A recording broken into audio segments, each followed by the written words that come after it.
자, 그 비과세를 이제 보겠습니다. 보시면 교재는 거기 391페이지 나오는데 그 제목 밑에 파산선고 처분서 제목만 보시면 되고요. 넘기시면 392페이지 농지 교환 분합이 나오죠. 여기부터 한번 보겠습니다. 이거는 이제 농지를 교환하거나 분합하면 비과세 준다는 얘기인데 조건이 여러 가지가 있습니다. 첫 번째 금액 조건이 있고요. 그다음 사유가 있고 특례가 있습니다. 이 교환이라는 게 만약에 무조건 농지끼리 교환하면 무조건 비과세 해줄게 라고 돼 있으면 어떤 문제가 발생할 수 있어요? 이런 문제가 발생했죠. 이렇게 농지 둘이 교환하는데 얘가 10억짜리 농지가 있어요. 10억짜리. 그죠? 근데 이걸 얘 서로 매매를 하게 되면 양도세를 내야 되잖아요. 근데 어떻게 하면 돼요? 얘한테 야 혹시 너 농지 없니? 있어. 얼마짜리? 1억.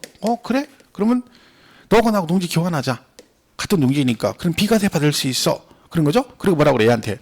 대신 넌 1억 나는 10억이니까 일단 이걸로 교환하고 나머지 차액 얼마? 9억은 현금으로 줘. 이럴 수 있죠. 그래 버리면 얘랑 농지끼리 교환한 거잖아요. 그러면 비과세지. 그럼 세금 하나도 안 내죠. 분명히 이런 사람이 있겠죠. 그래서 뭐가 있어? 네가 이걸 교환할 때 무조건 비과세 해주는 게 아니라 일정한 금액 조건을 충족을 해야 된다는 얘기죠. 그게 뭐다? 교환하는 쌍방 토지 가액의 뭐가요? 차액이 그런 거죠. 얘가 만약 1억이고 얘가 7,600이다. 그러면 차액이 얼마야? 2,400 나죠. 그럼 이 차액이 어떤 조건을 갖춰야 된다? 둘 중에 큰 토지, 1억이 큰 토지죠? 그 큰 토지 가격 이거의 4분의 1 이하야 됩니다. 뭐가요? 이 차액이. 그러면 지금 비과세가 되는 거야 안 되는 거야? 되죠? 2,400, 1억에 4분의 1이면 2,500만 원이잖아. 그럼 2,400 차이 나니까 뭘 받을 수 있다? 비과세 받을 수 있다. 그래서 이 금액 조건 요 4분의 1 이하는 되게 많이 나오는 거예요. 기본적으로 툭툭 나옵니다. 3분의 1 이렇게 나온 적도 있고 2분의 1 이렇게 나온 적도 있습니다. 그래서 여기에 쌍방 토지 가액의 차액이 둘 중에 뭐? 큰 토지 가격의 얼마? 4분의 1이야. 4분의 1.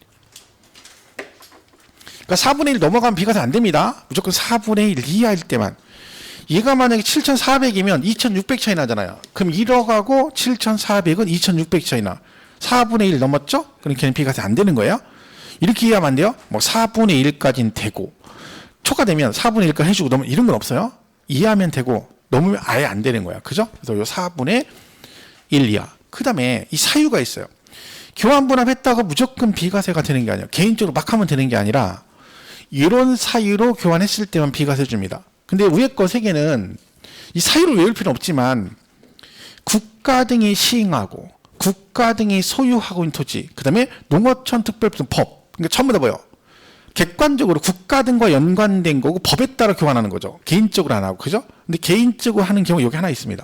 뭐 경작상 필요. 무슨 얘기예요? 농지가 서로 위치가 달라가지고 농사지가 불편해. 그러면 서로 양쪽에 껴있어. 농지가 이렇게 양쪽에. 그러면 서로 바꾸면 농사짓기 편할 수도 있죠. 그래서 이 사람이 경작상 필요 때문에 교환했대. 얘도 비과세 줍니다. 근데 문제는 하나가 뭐예요? 이 이유를 잘 보세요. 경작상이야. 농사짓기 편하려고 해줬더니 얘가 농사 비과세만 받아놓고 경작을 안 할 수도 있잖아요. 그죠? 그러니까 너는 애초에 이걸 교환한 이유가 뭐니까 요 목적으로 한 거니까 반드시 뭘 해야 된다? 그 교환으로 취득한 농지를 몇 년 이상? 3년 이상 작용을 반드시 해야 됩니다. 만약에 3년 이상 농작 경작을 안 했다? 그럼 뭐요? 추징한다. 그런 뜻입니다. 추징. 그래서 의무적으로 3년 해야 돼. 근데 여기에 예외가 있어요. 무조건 3년 해야 된대. 그죠? 근데 부득이한 경우도 있을 거 아니에요. 어떤 경우? 수용됐어요. 그죠? 3년 안에 뭐가 됐어? 수용됐어. 교환해가지고 내가 경작을 하고 있는데 1년 있다 수용됐어. 그랬더니 나 3년 작용 못했으니까 너 비과세고 토해내. 이러면 안 되잖아요. 그죠? 그래서 얘는 예외를 가는 거죠. 또 하나는 돌아가셨어요. 부모님. 아버지가 교환으로 취득해서 농지를 농사 짓다가 1년 농사 짓다가 돌아가셨어. 그리고 아버지가 1년 농사 짓다가 갑자기 농지가 많아져가지고 농사 진짜 짜증나가지고 나 그만 짓고 그냥 갈란다고 삽 집어 던지고 일부러 가신 건 아니잖아요. 그죠? 그러니까 어쩔 수 없이 가신 거잖아. 그러니까 어떻게? 상속인이 남은 기간 작용하면 경작한 뭐죠? 통산해 줍니다. 아버지가 1년 작용하고 돌아가셔서 아들이 상속받아서 남은 2년 하면 합해서 얼마? 3년 해주겠다는 거죠. 자, 그러면 여기서 피상속인과 다른 얘기지만 상속인 중 누가 돌아가신 분이에요? 피 흘리고 시작하셔야 돼요. 피 흘리고 돌아가신 분. 나중에 뒤에 이제 좀 3월달 강의 들어가면, 정식 강의 들어가면 또 들어가면 이런 거 많이 나옵니다. 막 기간 같은 거 할 때 뭐 피상속인이 취득한 날로부터 상속인 이런 얘기 막 나오거든요. 그럼 이런 것도 헷갈려가지고 나중에 헤매면 안 됩니다. 피 흘리고 이분이 돌아가신 분이야. 그죠? 이렇게 보시면 되죠. 자, 그래서 얘는 이 금액 조건 기본하고 경작상 필요는 경작이니까 3년을 작용해야 되는데 예외가 있다. 여기서만 문제 거의 나온다고 봐야 돼요. 교재는 거기 그냥 392페이지 농지 교환분합 있죠. 비과세 대상 그래가지고 나와 있잖아요. 그죠? 이 보시면 다음에 어느 하나에 해당하는 농지를 교환 또는 분합하는 경우로서 교환 또는 분합하는 쌍방 토지 가액의 차액이 가액의 큰 편의 얼마? 4분의 1 이하이 되죠. 근데 거기 이제 1, 2, 3, 4가 사유인데 그 중에 동그라미 3번만 보시면 되죠. 경작상 필요해서 교환하는 농지. 그랬죠? 다만 교환에 의해서 새로이 취득하는 농지를 몇 년 이상은 3년 이상은 경작을 하셔야 됩니다. 그 예외 있죠. 기억년. 기억은 기억 수용돼서 3년 안에 수용되면 경작한 걸로 보고 니은에 3년에 돌아가셨다 그러면 상속이 남은 기간 경작한 뭘 해줄게? 통산을 해주겠다. 그러면 자격이란 말은요. 그러니까 그 농지 소재지에 살면서 농사를 짓는 걸 자격이라고 일반적으로. 그죠? 근데 이럴 수도 있어요. 농지가 여기 있는데 여러분 서울은 이제 구니까 좀 그렇고요. 여기 천안에 농지가 있고요. 여기 붙어 있는 게 아산이거든요. 그죠? 그럼 천안에 농지가 있어? 여기서 살면서 농사 지면 자경? 아니면 천안에 농지가 있는데 살기는 아산에 살아요? 이것도 자경 인정해 줍니다. 그러니까 농지 소재지와 인접, 연접 붙어 있는 시군구에서 왔다 갔다 하면 이걸 인정해 줘. 근데 이 아산 옆에 예산이 있거든요. 예산. 그럼 농지는 천안에 있고 이 사람 아산, 예산에 살아요. 그러면 천안시와 연접 붙어 있지 않죠? 왜? 중간에 아산에 껴 있잖아. 그럼 얘는 작용돼 안 돼? 안 돼. 그런데 예외가 있어요. 이 농지 소재지부터 이 거주지 있죠. 예산. 직선거리로 30km 이내일 때는 뭐죠? 작용으로 인정을 해줍니다. 그게 밑에 거기 넓혀보기에 나와 있어요. 1, 2, 3번에. 그죠? 농지 소재지 설치하면 되고 인접한, 연접한 시군구 아니면 직선거리 30km 이내는 뭘로 본다? 작용으로 인정을 해준다. 그죠? 이런 거죠. 그래서 예전에 막 투기 같은 거 많이 할 때 농지 같은 거는 왜 작용 아니면 농지 못 사게 하고 막 그러잖아요. 그럼 그때 이제 뭐예요? 내가 작용 못 하니까 거기 안 살아. 대신에 직선거리 몇 킬로? 30km 이내에는 작용으로 인정해 주잖아. 그럼 막 긋는 거예요. 막 컴퍼스 대고 그래가지고 원 딱 그래가지고 그 라인 안에 들어가면 나는 작용이니까 살 수 있고. 옛날에 그 세종시 한참 처음에 들어올 때 막 투기 엄청 났거든요. 그러면 그 근처 땅을 사야 되는데 대전산에 살 수가 없는 거예요. 그러니까 대전 유성 쪽에 사는 사람들이 유성에서 거기가 가깝거든요. 그럼 거기서 이제 긋는 거예요. 이렇게 됐고 여기 내가 사는데 여기야. 그럼 여기서부터 이렇게 컴퍼스 대가 30km 해가지고 이렇게 똥하게 원 그리는 거지. 요 라인 안에 들어오면 이 농지를 살 수가 있는 거야. 왜? 작용이 되니까. 작용 안 하지만 30km 이내면 작용으로 보면 그 농지를 사는 거예요. 투기할 때. 이런 식으로 되게 많이 했어요. 막 근긋기 해가지고. 그죠? 뭐 이런 게 작용입니다. 그렇다 보시면 되고. 자, 그래서 얘는 뭐 요것만 잘 보시면 되겠고요. 그 다음에 이제 요게 이제 중요하죠. 1세대 1주택 2년 이상 부여. 자, 어디 보면 돼요? 394페이지. 뭐 우리가 다 아는 얘기죠? 자, 세대, 일단 비과세 받으려면 1세대가 집을 하나 가지고 있고, 그죠? 그리고 토지까지 비과세 받을 수 있고, 그 다음에 2년 이상 보유에 조정 대상 지금 뭐 돼야 된다? 2년 이상 거주돼야 됩니다. 그죠? 이렇게 돼 있는 거죠. 2년 이상 거주. 이렇게 돼 있어요. 1세대 1주택이면 비과세가 되나요? 1세대 1주택이면 비과세가 되나요? 아니에요. 1세대 1주택은 비과세 안 돼요. 1세대 1주택 그리고 뭐 해야 돼요? 2년 이상 보유 2년 거주를 해야 돼요. 그러니까 집이 하나에도 여기 조건 충족이 안 되면 비과세가 안 되죠. 서울은 조정 대상 지역인가 보유도 2년하고 뭐 또 해야 돼? 거주도 2년 이상 해야지 비과세 받을 수 있습니다. 그죠? 이 세 개가 동시 충족이 되면 비과세 받을 수 있다. 이런 뜻이죠. 자, 그러면 이 집은요. 만약 여러분이 우리나라에 집이 하나 있고 외국에 집이 하나 있어. 미국에 아파트가 하나 있어. 우리나라 아파트 하나 있고. 그럼 몇 주택자예요? 우리나라 서울에 아파트가 하나 있고 미국에 아파트가 또 하나 있어. 여러분 명의로. 그럼 여러분 몇 주택자로 본다? 1주택자입니다. 그러니까 양도세 비과세 1주택은 우리나라 1주택을 말하는 거예요. 외국에 여기에 한 채 있고 중국에 만 채 있어. 상관없어요. 우리나라 1주택인 거지. 그죠? 1주택자 이렇게 되는 거죠? 자, 그럼 1세대가 1주택 2년 이상. 요 세 개 충족되면 비과세 받을 수 있다. 그럼 처음에 나오는 게 뭐예요? 세대 구성을 먼저 하셔야 돼요. 그죠? 왜? 그래야 비과세 받을 수 있죠. 자, 세대는 뭘 말하느냐? 이렇게 되죠. 거주자로서 이렇게 돼 있어요. 자, 우리 거주자는 뭘 거주자로 하나요? 우리나라에 주소가 있거나 주소가 없으면 일과세 1년 중 며칠 이상 183일 이상 거소를 둔 자를 거주자라 합니다. 그러면 우리는 거주자 맞잖아요. 그죠? 그럼 우리는 거주자니까 세대 구성이 되죠? 그럼 얼마나 좋겠어요? 안타깝게도 거주자면 되는 게 아니라 밑이 뭐예요? and 그리고 누가 있어야 돼? 배우자가 있어야 돼. 그다음 거주자라는데 나 혼자라 나 이제 세대 구성 되는 줄 알았더니 누가 있어야 된다는 거. 배우자가 꼭 있어야 된다는 거. 돌아버리는 거죠. 그죠? 그럼 나는 배우자가 지금 없어. 그러면 세대 구성에서 비과세 받으려면 배우자를 만들어야 되네. 그죠? 법에만 이렇게 돼 있다. 그럼 웃긴 거죠. 만약에 무조건 배우자 없으면 세대 구성 안 됩니다. 그러면 어떤 분이 나이 70에 속세 떠나기로 해서 집을 팔라고 했더니 50년 부였어. 갔더니 비과세 안 된대. 왜? 그러니까 그동안 독신으로 사신 거야. 이분 마지막 꿈이 뭐야? 양도세 비과세 받아보는 게 꿈이야. 그럼 그 꿈을 이루기 위해서 70대 쳤는데 결혼하셔야 돼요?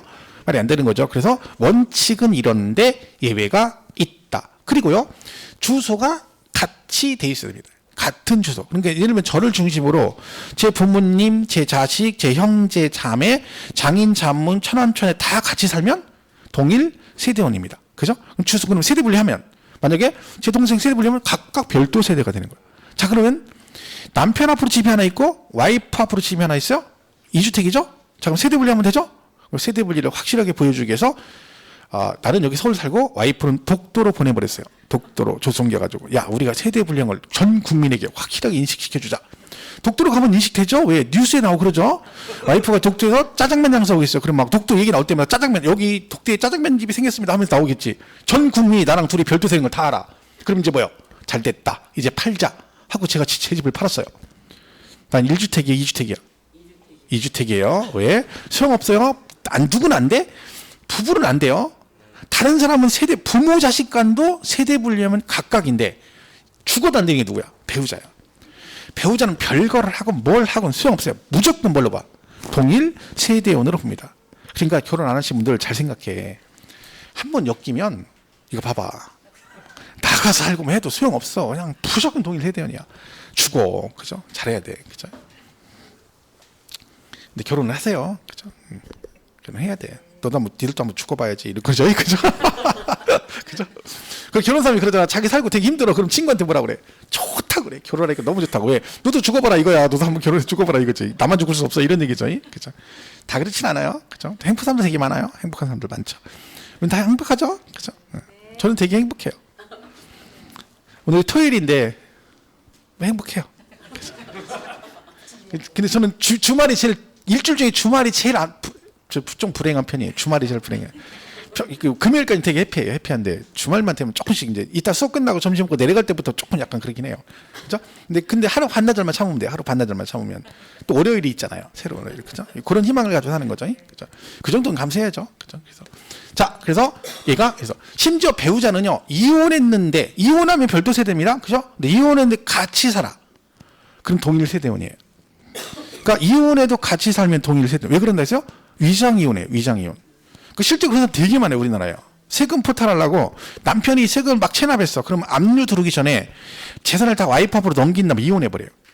위장이혼한 거죠. 그리고 나서 같이 살아. 이건 뭐야? 동일 세대입니다. 이거 되게 위험한 짓이죠.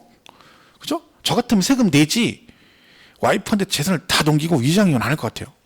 만약 그럼 어떻게 돼? 어떤 문제가 발생할 수 있어? 와이프가 거기서 삐끗하게 핀도 딱 나가면 나는 끝나는 거야. 그죠? 그다음 그지 되는 거 그지. 그지 됐지 이미. 왜? 가진 게 없잖아. 다 와이프 앞으로 돼 있는데. 여러분 그거 아시죠? 위장이혼했다가 실제 이혼당하는 거 되게 많다고. 근데 위장이혼해서 나중에 그게 이제 결렸어요. 그러면 소송을 걸어도 못 이겨요. 왜? 이혼할 당시는 둘이 협의한 거잖아. 그죠?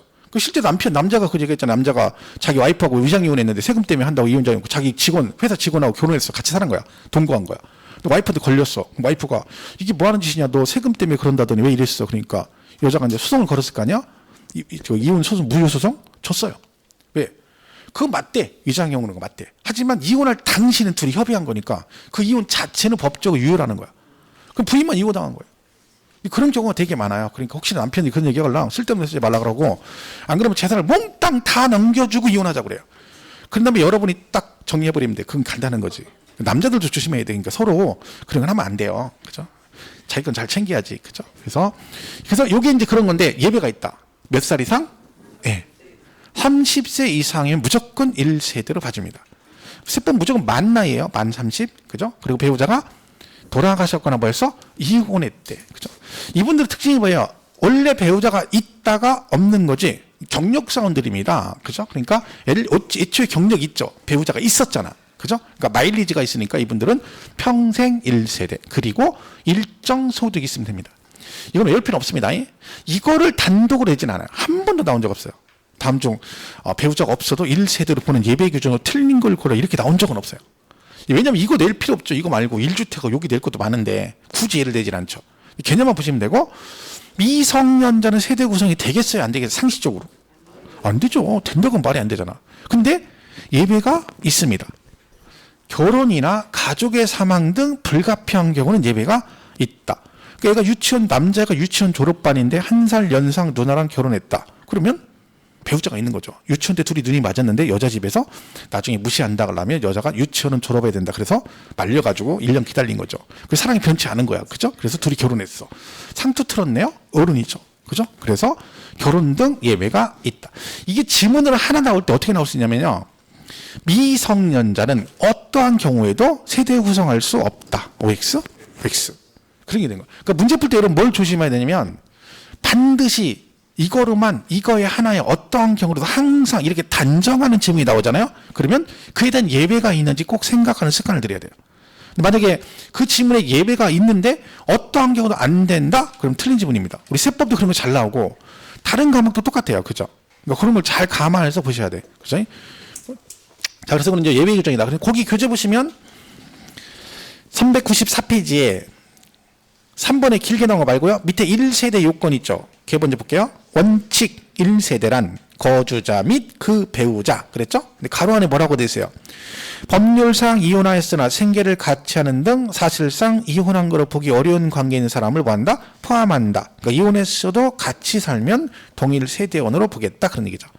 오른쪽 예외 나오죠. 다음은 어느 경우는 배우자가 없어도 1세대로 본다 해서 기역, 니은, 티귿 있잖아요. 30세 이상이거나 배우자가 돌아가셨거나 이혼한 경우 디귿은 일정 소득이 있으면 된다. 근데 거기 밑에 세 번째 줄 보면 다만 나오죠. 미성년자의 경우는 제외가 돼. 원칙은 안 되지만, 그죠? 그렇지만 결혼, 사망 등 불가피한 경우는 예외가 있다. 그죠? 그 넓히보기 있죠? 395페이지. 거기 1세대 범위 나오잖아요? 거기 동그라미 2번에 뭐라고 돼 있어요? 1세대 1주택 비과세 규정을 적용하는 경우 부부가 각각 세대를 달리 구성하는 경우도 뭘로 본다? 동일한 세대로 본다. 동그라미 3번 부부가 이혼하면 각각 다른 세대를 구성하죠. 다만 이혼했으나 생계를 같이 하는 등 사실상 이혼한 거로 보기 어려운 경우는 뭘로 본다? 동일한 세대로 본다. 그런 거는 이렇게 보시면 됩니다. 보시고. 자, 그러면 제가 그래서 집을 몇 개? 하나 가지고 있으면 돼요.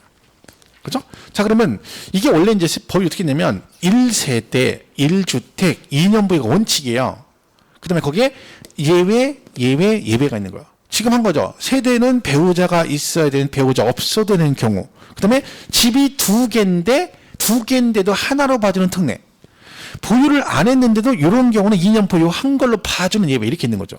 그 시험은 거의 예외에서 나오겠죠. 자, 그러면 이 주택은 우리가 주택을 판단할 때는요. 얘는 항상 우리 세법은 사실상 용도입니다. 그죠? 그러니까 이런 얘기죠. 이게 맞나 보세요. 건축물 대장에는 주택이야. 건축물 대장에는. 근데 실제로는 점포로 쓰고 있어요. 영업용 점포로. 이 상태에서 팔았어. 얘는 세법상 주택이다? 아니다? 아니다. 왜? 공부상의 용도는 주택인데 실제 용도가 점포면 세법 뭘 우선한다고? 사실상 용도를 우선하죠. 그럼 얘는 이 상태로 팔면 얘는 주택이 아닙니다. 그죠? 그러니까 여러분 조심할 게 제가 말씀드렸나요? 제가 아는 그 수강생 중에 야간반 오신 분이 오피스텔 잘못 계산해가지고 세금 4,700만 원을 내가 열받아가지고 공부하러 오셨어요. 야간반에.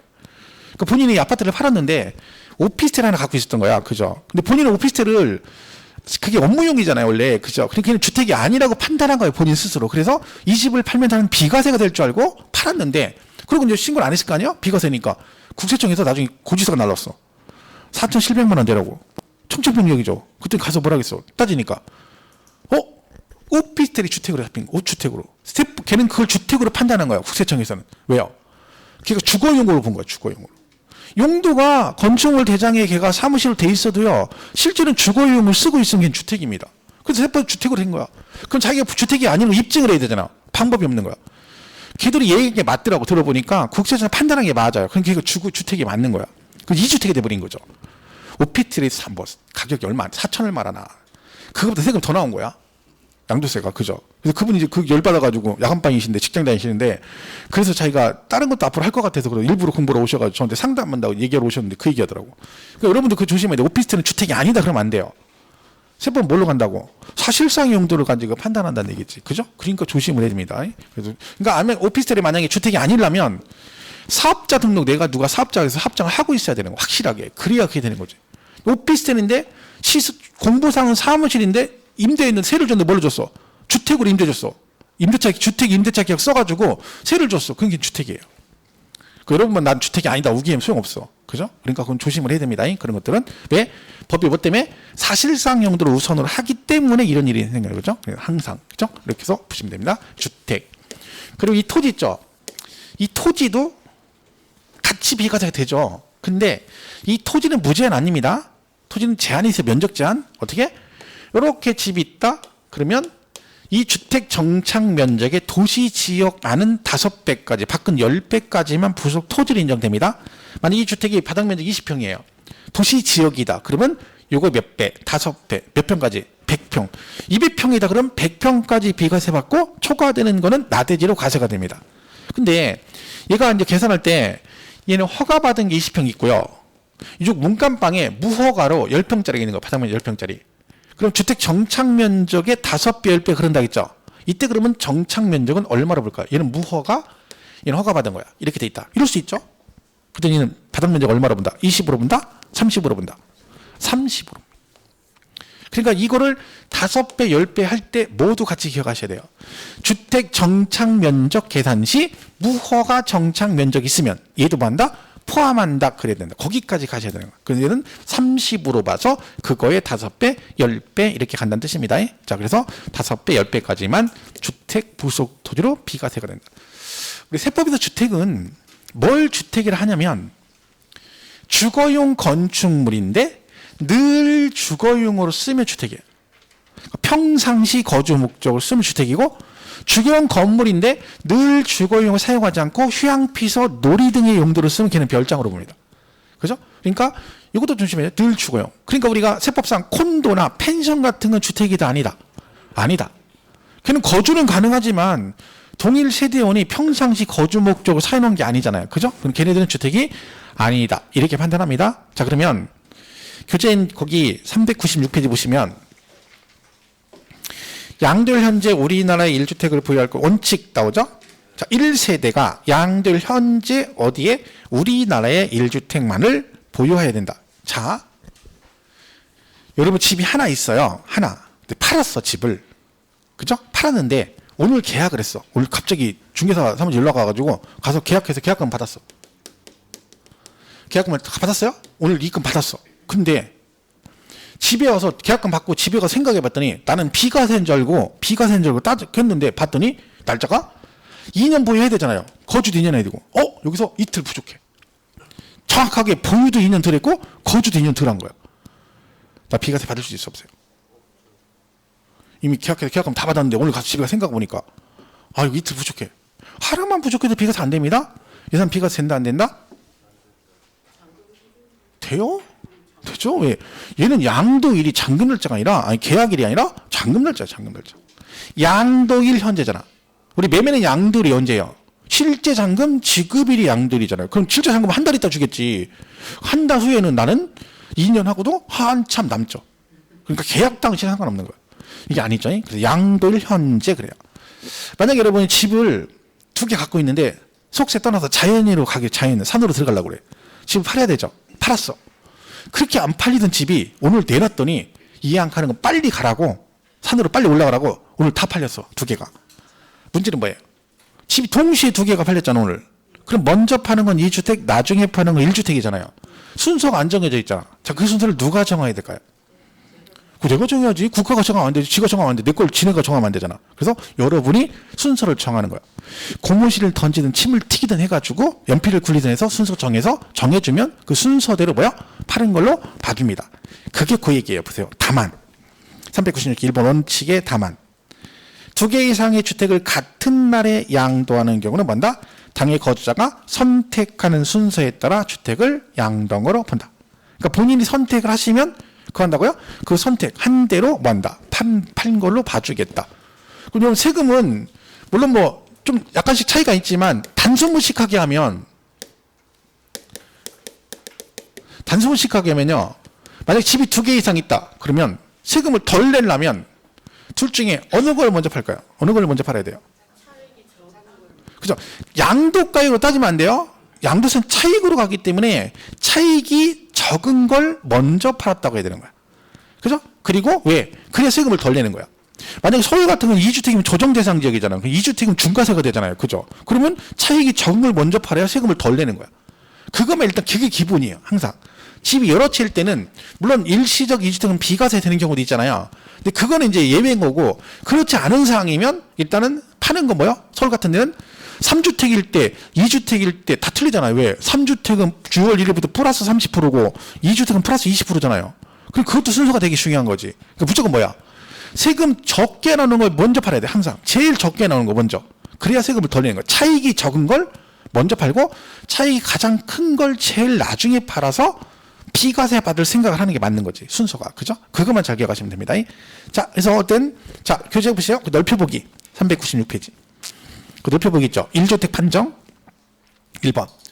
주택이란 공부상 용도 구분에 관계없이 뭘 가지고 판단한다? 사실상 주거용으로 사용하는 건물을 만든다. 실질과세 원칙이란 얘기죠. 자, 2번 보세요. 소유하고 있던 공부상 주택인 1주택을 거주용이 아닌 영업용 건물로 사용하다 양도하는 때는 1주택이다 아니다? 아니다. 왜? 뭐가 우선이니까? 사실상 용도가 우선이니까. 공부상은 주택인데 실제는 점포로 쓰고 있다는 얘기죠. 그죠? 그죠? 거기 넓혀보기 396페이지. 그 다음에 3번. 1세대 1주택을 양도하였으나 동주택을 매수한 자가 소유권 이전 등을 하지 아니하여 부득이 공부상 2주택이 되면 매매 계약서 등에서 1세대 1주택이 사실상 확인되는 때는 뭘 한다? 비과세한다. 무슨 얘기예요, 여러분? 여러분 집이 2개인데 하나를 팔았어요. 근데 잔금까지 다 받았는데 상대방이 등기를 안 해간 거예요. 그래서 여기까지 아직도 여러분 앞으로 등기가 돼 있는 거죠? 그럼 여러분은 실제는 팔았는데 등기를 상대방이 안 해간 거잖아요? 그럼 뭘 하면? 그 매매 사실을 입증하면 나는 몇 주택으로 봐준다? 1주택으로. 이게 뭐가 우선이기 때문에 그런 거예요. 사실상 현황에 따라 판단하기 때문에 그런 거지. 만약에 무조건 공부상이 우선이다 그러면 뭐예요? 네가 팔았든 말든 네 앞으로 니니까 너는 2주택이지 이렇게 가겠지. 근데 그게 아니니까 공부상 2주택이어도 실제로는 뭐예요? 파는 거니까 입증하면 나는 몇 주택이 된다? 1주택이 된다. 그 얘기죠. 그 다음에 그 밑에 6번 있죠. 6번. 6번 뭐라고 돼 있어요?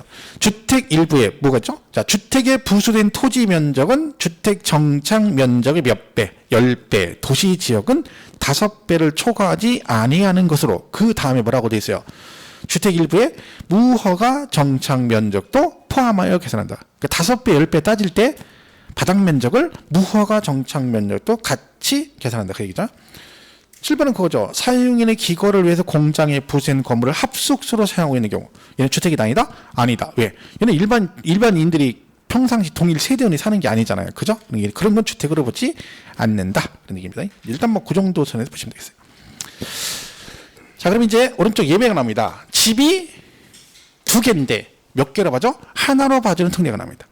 자, 이거는 미리 말씀을 드리면 시험에 나올 확률이 많지 않습니다. 왜냐면 이게 내용이 너무 많아가지고요. 일단 이거는 지금 한 거니까 간단하게 보시면 한 것만. 얘는 지금 안 했죠? 자, 여기 3번. 둘 이상의 주택을 동시에 팔면 어떻게 한다? 네가 선택해라. 그죠? 거주가 선택하는 순서에 파는 걸로 본다 그랬죠? 4번은 뭐야? 산 사람이 등기를 안 해가서 공부상 2주택에도 매매 사실을 확인하면 난 몇 주택으로 본다? 1주택으로 본다. 그렇죠? 그 다음에 공부상 주택을 실제 영업용 건물로 사용하다 양도하면 주택이다 아니다? 아니다. 왜? 실제 용도가 우선이다. 그러겠죠. 그리고 부속 토지는 5배, 10배인데 무허가 정착 면적도 포함한다. 뭐 이렇게 보시면 됩니다. 자, 보시고. 자, 그러면 이제 이겠죠. 1주택이 뭐야? 집이 2개인데 하나로 봐준 특례죠. 그죠? 이건 이제 잘 계산하면 이제 비과세 받을 수도 있습니다. 그죠? 자, 이런 얘기죠. 여러분 집이 하나 있어요. 이렇게. 일반 주택이 하나 있고. 근데 이 집을 팔기 전에 뭐 했다는 거? 새로 집을 사서 하나. 신규로. 그럼 몇 주택이에요? 2주택이죠. 자, 일단은요. 요건 현재 집이 2개잖아요? 2개인데 하나로 봐준다는 얘기죠. 그러면 어느 집을 먼저 파느냐 순서가 일단 중요합니다. 자, 일단은 잘 모르면 뭘 먼저 팔아? 기존에 있던 집을 파는 거예요. 원래 있던 집을 먼저 파는 거예요. 잘 모르면 무조건. 그럼 지금 여러분이 집이 하나 있는데 새로 집을 샀죠. 그러면 어떤 걸 팔아야 돼? 얘를 팔아야 돼. 얘를 먼저 팔면 돼요. 이걸 먼저 팔면 안 돼요. 그죠? 그럼 얘가 지금 현재 몇 주택이에요? 2주택이죠? 그럼 이걸 먼저 팔면 얘를 1세대 몇 주택을 봐주겠다고? 1주택으로 봐주겠다고. 그 얘기죠. 자, 보세요. 그러면 조건이 있겠죠, 당연히. 그 조건이 뭐다? 이 집을 사고 얘를 몇 년 지나고 1년 이상 지난 다음에 얘를 사야 돼요. 이 집을. 그러니까 1년 안 됐으면 사면 소용없어요. 그리고 나서 이 집을 산 날로부터 얘를 몇 년 안에 팔아야 돼? 3년 이내 팔아야 돼. 그러니까 여러분 집이 하나 있는데 집 산 지 1년이 넘었어. 그리고 새로 집을 또 하나 샀어. 그 새로 산 집 산 날로부터 원래 있던 집을 몇 년 안에 팔면 3년 이내에 팔면 그럼 잘 보세요. 3년 이내에 팔면 1세대 1주택으로 보아 비과세한다. OX. 비과세한다. 그럼 안 됩니다. 왜? 여러분 비과세는 1세대 1주택이 비과세가 아니라 2년 이상 보유에 2년 거주를 해야 되는 거예요. 얘가 이걸 팔았는데 이 집이 아무 말도 없어. 그럼 얘가 보유를 2년 했는지 거주했는지 어떻게 알아? 그리고 무조건 비과세한다. 그럼 말이 안 되는 게 얘가요. 집 사고 1년 되자마자 얘를 사고 사자마자 바로 팔았어. 1주택 맞죠? 근데 보유는 1년밖에 안 됐잖아. 그녀는 비과세? 말도 안 되는 얘기죠. 집이 하나인 사람도 몇 년을 보여야 돼? 2년 이상인데 얘는 아니지. 그래서 1주택으로 본다 그러든가 아니면 1주택으로 보아서 비과세 규정을 적용한다. 이게 맞는 거지. 적용했더니 얘가 뭐 했어? 보유기간도 충족을 했어. 그럼 뭘 받아? 비과세가 되는 거고 1주택은 맞지만 2년 보유. 만약에 서울 같은 경우는 2년은 보유는 거주 2년을 못했어? 그럼 비과세 안 됩니다. 그죠? 그래서 이건 조금 조심하시고요. 어쨌든 이런데 얘가 있죠. 또 이 집이 어디 있어? 조정 대상지에 있어. 근데 또 조정권 산 거죠. 여러분 서울에 있는 집이 하나 있는데 이번에 또 하나 서울에 있는 집을 또 산 거야. 1년 지나고. 그럼 얘는 1년 안에 팔아야 돼. 1년에 파셔야 되고 거기다가 새로 산 집으로 1년 안에 전입돼야 됩니다. 그 현재 아파트 하나 있어요? 근데 1년 지났어? 새로 집을 샀어? 그럼 그 집 산 날로부터 기존 있는 집을 몇 년 안에 팔아야 된다고요? 1년 안에 파시고 새로 진 집으로 1년 안에 전입까지 하셔야지 1주택으로 봐줍니다. 그러니까 둘 다 조정일 때 3년이 아니라 몇 년 안에 팔아야 돼? 1년. 그죠? 1년. 그러니까 조조예요. 조조일 때 조조. 조조일 때 1년이에요. 그죠? 그 날짜 근데 이게 시험에 나오기 어려운 게 뭐냐면 여러분 실무적으로 이게 엄청 복잡해요. 왜냐면 막 법이 너무 많이 바뀌어가지고요. 지들도 몰라요. 바뀐 놈들도 몰라. 그냥 둘 다 바꾸고 보는 거예요. 그 옛날 거 니들이 와서 하고 이건 거야. 왜냐면 얘가 이 규정이 2019년 12월 16일 날 법이 개정됐어요. 2019년. 그럼 이 규정은 집을 언제 산 사람? 19년 12월 17일. 그때부터 사신 분들은 1년 안에 팔아야 돼. 전입도 1년 해야 되고. 근데 그 전에 사신 분들은 전입 안 해도 되고 2년 안에 팔아도 돼요. 이게 법이 다 틀려요. 그러니까 규정이 막 그 전에 또 바뀌고 또 2017년 뭐 파리 대책인가 그때부터 시작해서 중간에 계속 바뀌었어요. 그러니까 이 집이 언제 샀냐에 따라 이 규정이 다 달라요.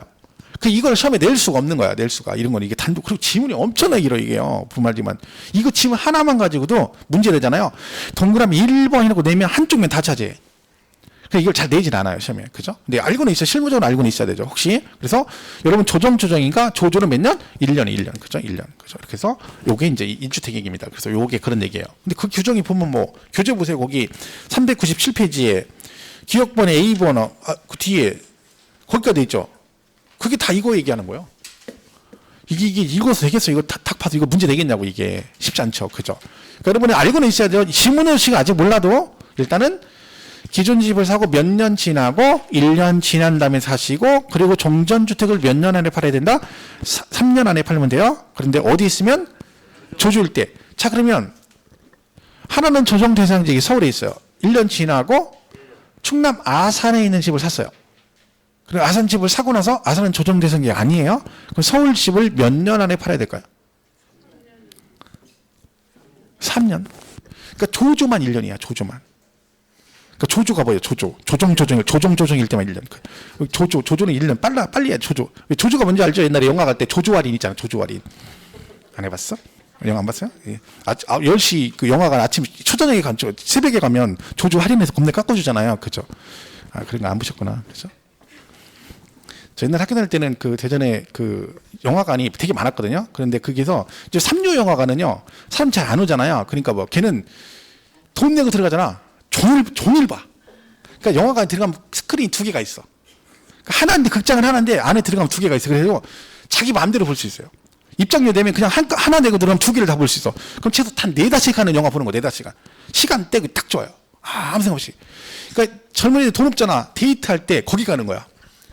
거기 앉아서 죽치고 있는 거야. 계속 막 2시간, 5시간씩 앉아가지고, 그죠? 제 정신이 아닌 거죠, 그죠? 지금 같은 애들이 그런 가락도 안 가죠. 근데 지금 다 없어졌죠. 영화관 다 없어져가지고. 제 옛날 추억 나네요, 그죠? 중간고사 끝나면 막 영화 보이는데 학생 입장해가지고 막, 그죠? 극장 막 그 보여주잖아. 그럼 막 그 학교에 있는 막 여고생들하고 막 같이 막 운 좋으면 이제 우리가 하는데 다른 여고생 여고도 같이 볼 때가 있거든. 같은 영화 볼 때 있어. 기분 째지죠, 막. 그죠? 들어갈 때 막 극장 앞에서 돈 받을 때 막 박스, 그죠? 남녀 박스 갖다 놓고 거기다 돈 들면 들어가잖아요. 돈 들면서 쭉 애들이 많으니까, 그죠? 교복 입고 쭉 들어가가지고 영화 보고 막 그랬었는데, 그죠? 옛날 얘기네요, 그죠? 옛날에 그 배노하고 막 화이강의 다리 막 이런 거 그죠? 봤었는데 너무 오래된 얘기죠. 죄송합니다, 그죠? 그래서 자, 그래서 요거는 그러니까 그 교재를 보고 여러분 이걸 그냥 굳이 읽으려고 하지 마세요. 그냥 듣고 이런 게 있다 정도 보시고 되면 나중에 문제 혹시 나오면 그 풀면 돼요. 근데 문제 너무 길어요, 그죠? 보시고 그다음에 상속 나오죠 뒤에 398페이지 니은문에. 자, 이는 뭐예요? 이런 경우 많이 있을 수 있죠, 여러분. 그 실제로 내가 집을 하나 가지고 있는데 부모님이 돌아가시면서 뭘 받았어? 상속을 받을 수 있죠. 그럼 집이 2개가 되는 거죠, 그죠? 이때는 뭘 팔아야 된다? 제가 말했죠. 무조건 잘 보는 뭘 팔아? 기존의 집을 먼저 파는 거예요. 다 얘를 파는 거예요. 얘는요 대신 뭐가 있냐면 기간 제한이 없어요. 기간 제한. 몇 년 안에 팔아라 이런 게 없어요. 그냥 무조건 뭘 먼저 팔면 돼. 얘를 먼저 팔면 돼. 근데 상속받은 주택을 먼저 팔면 무조건 2주택입니다. 얘는 그것만 기억하시면 돼요. 뭘 팔아라? 일반 주택을 먼저 팔면 된다. 그럼 얘가 이제 이걸 팔아가지고 얘가 2년 보유 거주까지 했으면 뭐도 받을 수 있어? 비과세도 받을 수 있죠. 그때 조심할 게 그렇긴 한데 실무적으로는 아닐 수도 있어요, 여러분. 혹시나 이거 듣고 이거 항상 할 때 조심스러운 게 이것만 듣고 막 그럼 나도 저기 해당되니까 저거 팔면 난 비과세네 하고 좋다고 막 상의도 안 하고 배운 대로 한다 팔어. 그럼 잘못되면 본인이 책임지면 되는데 중요한 건 자기 막 지인이나 식구들한테 알려줬어. 막 야, 내가 오늘 배웠는데 이렇대. 근데 너 조심해야 돼. 너 2년 보유했냐? 거주. 야, 나 10년 보유해. 거주도 한 5년 살았어. 됐어. 그럼 너는 무조건 비과세야. 이런 얘기 딱 큰일 납니다. 훅 가는 수가 있어. 왜? 안 되는 경우도 있어요. 실무는 안 되는 경우가 있어. 법이 이걸 무조건 해주지 않겠지. 예를 들면 부모님이 집이 2채 이상이야. 하나만 돼. 무슨 말인지 아시죠? 만약에 아버지가 집을 3채 갖고 계셨는데 자식이 3명이 하나씩 줬어. 그럼 3명 다 상속받은 거죠. 그럼 3명 다 이걸 팔면 1주택분이 아니에요. 그중에 1명만 혜택을, 나머지 2는 해당사항 없어요. 그럼 내가 만약에 그 나머지에 해당이 돼버리면 죽는 거야. 그죠? 나머지인데 이걸 팔았어. 비과세인 줄 알고. 그래서 세금 1억 내야 됩니다. 그러니까 실무는 좀 틀려요. 그러니까 조심해야 됩니다. 그러니까 시험은 거기까지 물어보지도 않아요. 하지만 혹시나 이 쓸데없는 거 듣고 상담해 줄까봐. 그 상담해 주지 마세요. 여러분 지금 그런 거 하면 안 돼. 공부 좀 하면 남들 모르는 사람이 여러분 대화하는 거 보면 법무사인 줄 알고요. 변호사인 줄 알고요. 세무사인 줄 알아요. 그죠? 예, 여러분이 등기법 얘기하고 있어. 공시법. 그럼 막 법무사인 줄 알아. 민법 얘기하면 변호사 같아. 그죠? 세법 막 얘기해. 둘이 막, 그럼 막, 전도 세무사인가 봐. 이래요. 그래서 막 상담을 해. 사람들이 와가지고. 그죠? 큰일 나. 그 사이비죠, 사이비. 그럼 안 돼요. 조심해야 돼요. 그죠? 근데 중요한 건 뭐예요? 주변에 친구들이 자꾸 물어봐. 너 학원당에서 세법 배운다며? 그러면서 막 상담해. 본인한테. 그러니까 막 또 그럼 말해야 돼. 나 모른다고 해야 되는데 또 배운 게 있다고 막 들어봐. 그죠? 들어봤더니 뭐야? 뭔 얘기인지 모르죠? 그러니까 저한테 와요. 와가지고 저기 선생님 이게 제 친구 얘기인데요. 막 이러면서 그죠? 그리고 듣지 말라니까. 그런 거 하면 안 돼요. 그죠? 자, 그래서 상속은 무조건 뭘 팔아? 얘를 파는데 실물은 좀 다르기 때문에 조심을 해야 된다. 그런 얘기죠. 세법은 항상 실물 조심해야 됩니다. 자기 마음대로 사고 치지 말고 꼭 물어보고 그죠? 계산을 해보고 해야 됩니다. 이 세금은 그것만 조심하면 돼요. 자, 그다음에 동거분형 요게요 시험에 29회 때 나왔어요. 사실은 제가 볼 때 이 1세대 1주택 부분이 만약에 시험에 출제가 된다 그러면 올해 그러면 보유기간 특례 있죠. 그게 나올 확률이 되게 높아요. 일단 이쪽은 지문이 길어서 이걸 하나로 내기가 좀 무리가 있어요. 근데 이건 또 29회 때 나왔고요. 이걸 왜 냈냐면 이 두 개만 묶어낸 거예요. 두 개만. 다른 건 안 내고 이 두 개만 묶어서 가로치기로 냈어요. 왜? 그때 당시 개정됐거든 이게 29회 때. 그렇게 한번 나왔기 때문에 어차피 순서도 얘가 나올 차례는 아닌 거지. 그죠? 그러니까 좀 이따는 비과세, 보유기간 특례를 잘 보시면 돼요. 자, 얘는 뭐냐면 이런 거잖아요. 동거분양이 뭐예요? 동거분양이. 그죠? 동거는 동거인데 그런 동거가 아니고 누구랑? 부모랑 같이 사는 거예요. 부모랑. 그죠? 그러니까 얘가 자식이 부모를 모시겠다고 합가한 거예요. 그죠? 이 투기 아니죠. 그죠? 그리고 남녀가 뭐 했다고요? 결혼해서 집이 두 개 된 거예요. 2주택. 자, 이건 둘 다 투기가 아니잖아요. 그죠? 그래서 혜택을 주겠다는 얘기지. 자, 여기는 부모님 모셔서 합가한 거고, 여기는 결혼해서 된 거죠. 결혼은요, 조심할 게, 결혼 전부터 집을 가지고 있었어야 돼요. 만약에 남편이 집을 가지고 있는데, 혼인신고한 다음에, 그 다음에 부인 앞으로 집을 샀다? 걔는 해당성 없습니다. 그러니까, 원래부터 집을, 남편이 결혼하기 전에 집을 가지고 있는데, 와이프도 결혼 전에 집을 하나 가지고 있어. 이게 무슨 얘기예요, 그러면요? 남자가 결혼을 하고 집을 샀는데 와이프가 집을 사왔다는 거잖아. 남자 입장 기분 나쁘다겠어요? 기분 좋다겠어요? 기분이 굉장히 나쁘죠. 왜 나빠? 이 와이프가 벌써부터 나를 무시하는 거잖아. 내가 집 못 사올까 봐 혹시 불안해서 얘기도 안 하고 몰래 집을 사온 거잖아. 얼마나 기분 나빠. 나 같으면 기분 되게 나쁠 것 같아요. 왜 처음부터 나를 무시하니까. 나를 아무리 그래도 없으면 없는데 살아야지. 이게 뭐 하는 짓이야. 근데 얘가 마음이 넓어. 이 남자가. 그래서 아유 그냥 처음부터 어떻게 팔자를 해야지 내가 안 그랬으면 결혼 안 하는 게 낫지. 그러고 마음을 넓게 썼더니 집이 몇 개가 된 거야? 2개가 된 거예요. 사람이 마음을 착하게 써야 돼. 이 남자 덕이에요. 남자 덕. 그죠? 근데 어쨌든 여자가 집이 있다는 건 좋은 현상이죠. 여자가 백조가 뭐야? 그 백조가 아니라 집에 놀아. 집에 노는 백조인데 집을 사왔어. 무슨 뜻이요? 아, 그게 무슨 뜻이냐? 그러니까 여자가 백조인데 집을 사왔어. 처갓집이 부자란 얘기잖아. 참, 그죠? 근데 이 여자가 처갓집 부자는 아니야. 집을 사왔어. 커리어 우먼이라는 거지. 전문직이야. 뭐 의사라든가 변호사라든가 그죠? 이거 좋은 거죠. 뭐 돌싱이야. 돌싱, 그죠? 이혼하시면서 위자료를 받아온 걸 가지고 오신 거예요. 그럼 이 남자 조심해야 됩니다. 왜? 다시 또 나가면서 이것도 위자료를 받아갈 수 있어요. 뭐 재테크를 할 수 있어요. 그러니까 조심해야 돼요. 그죠? 약간 그런 문제가 있죠. 자, 어쨌든 이렇게 주기로 된 거죠. 투기 목적이 아니잖아요. 자, 그래서 혜택을 주는데 조심할 게 있습니다.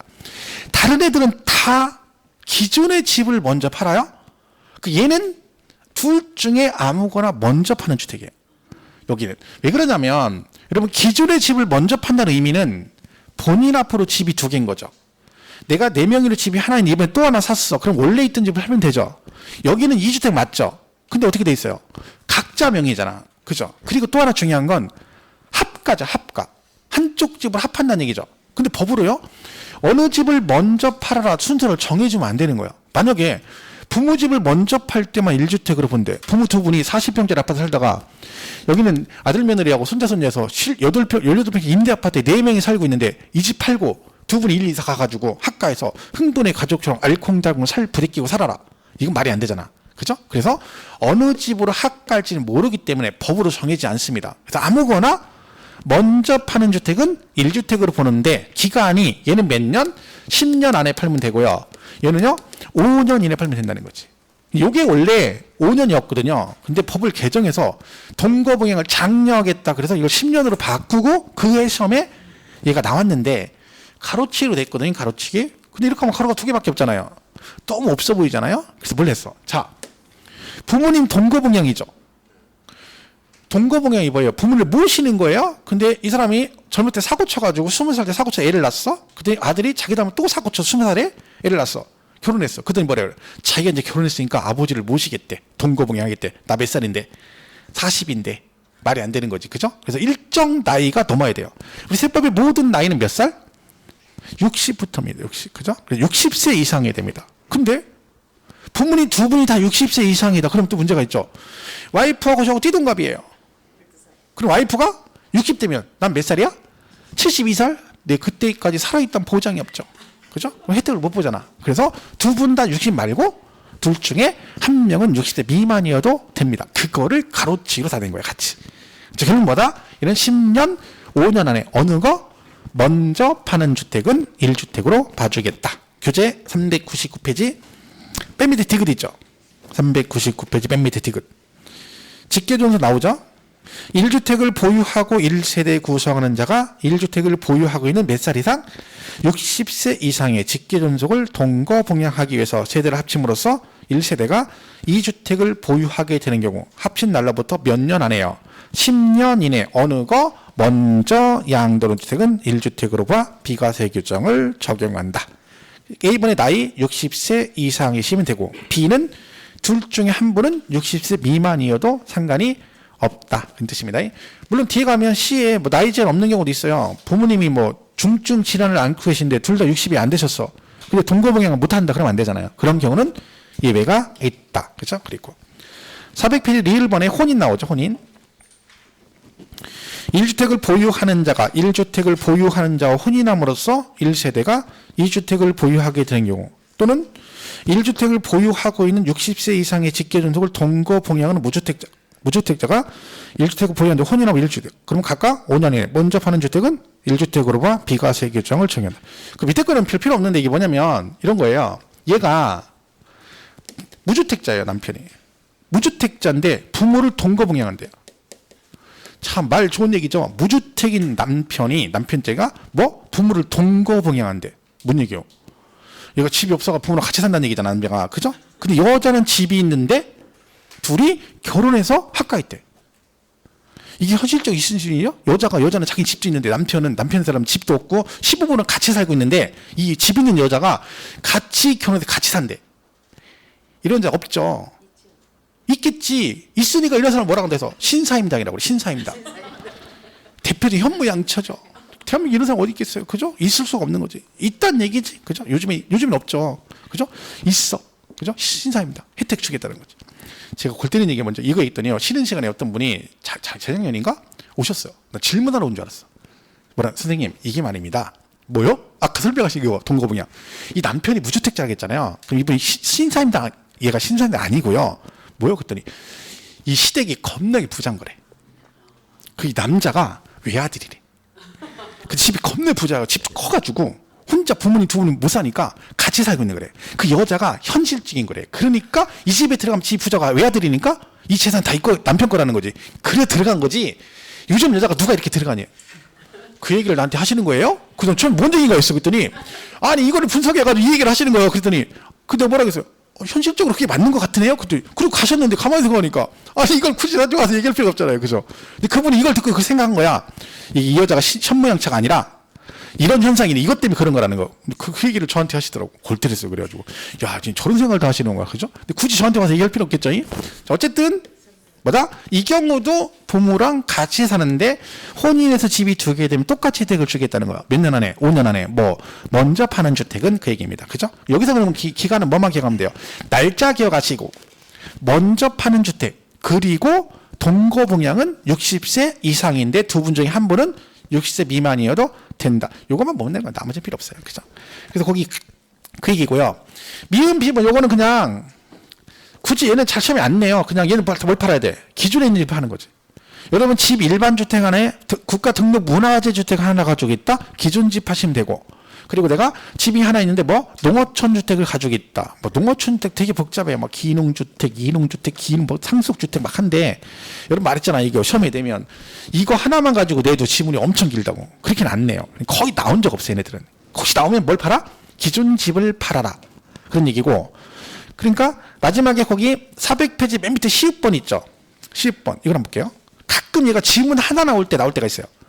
실수요 목적이라고 할 때 시읍번 400페이지 맨 밑에 있죠. 시읍. 자, 기획재정부로 정하는 치약, 근무상행평, 질병량 그 밖의 부득이한서로 취득한 수도권 밖에 소지하는 주택과 그 밖의 주택을 국내에 각각 한 개씩 소유한 1세대가 부득이한 사유가 해소된 날로부터 몇 년? 3년 이내 일반 주택을 양도하면 국내 한 개의 주택을 소유하고 있는 거로 봐 1주택 비과세 여부를 판정한다. 이게 무슨 얘기냐면요. 걔는요, 특징이 수도권 밖에 있는 집을 산다는 얘기예요. 수도권 밖에 있는 집을 산다는 거죠. 새로. 그러면 기존 집은 어디에 있다는 거야?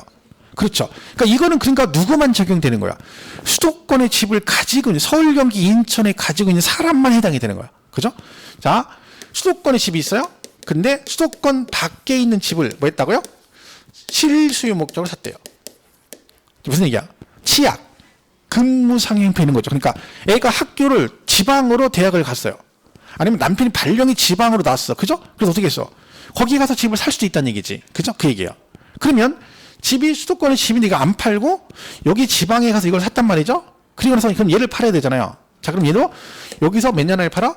3년 이내 파는데 잘 보세요. 요게 아까 우리 3년 이내 파는 거 있었죠. 일시적 이주택. 걔는 조건이 이 집 사고 1년 지난 다음에 얘를 사고 3년 그랬죠. 여기는 1년 이상 지나고 그게 해당사항 없어요. 왜? 이건 지금 실수요 목적이잖아. 지금 내가요, 수도권에 집 있다가 갑자기 지방으로 발령나서 집을 사야 되는데 이 집 사고 1년 안 됐어. 근데 너는 혜택을 안 준대. 실수요가 뭐예요? 진짜 당장 필요해서 가는 거잖아. 그러니까 1년 이상 지난 후 이거 성립 적용하면 안 되는 거지. 거기다가 이 정확히 말하면 이걸 산 날로부터는 3년이 아니에요. 얘는 이 부득이한 사유가 해소가 된 날로부터 3년 안에 파는 거야. 그럼 예를 들면 남편의 직장이 발령 났는데 거기서 언제 거기서 다시 올라올지 모르잖아요. 그죠? 아니면 학교를 다니는 졸업은 해야 될 거 아니야. 그죠? 그러니까 얘가 4년을 다녀야 돼, 대학을. 그죠? 근데 아직 졸업 안 했어. 졸업했죠? 그럼 이제 뭐야? 걔가 그 집을 산 이유가 학교 때문에 산 거잖아. 그럼 졸업하면 해소가 되는 거지. 그죠? 그럼 어떻게 돼? 그럼 그때로부터 몇 년?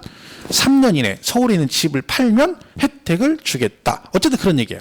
그리고 중요한 거는 이걸 조심해야 돼요. 1년 이상 지난 후 이게 없다는 거지. 그죠? 이건 없어요. 그냥 사고 부득이한 사유가 해소된 날로부터 몇 년? 3년 안에 기존 수도권 집을 팔면 1주택으로 봐 비과세 여부를 판정한다. 그렇죠? 이렇게 보면 됐죠? 자, 이렇게 해서 정리하시면 됩니다. 그래서 1주택 승려는 제가 볼 때는 뭐 이렇다 보시면 되고, 여기에 시험에 언급될 확률보다는 쉬었다가 다음 시간에 거기 보유기간 특례할 거거든요. 여기가 좀 유력하다 볼 수 있어요. 그거 위주로 보시면 되겠죠? 잠깐 쉬었다가 여기 있죠? 1주택 특례. 그죠? 여기부터 보겠습니다.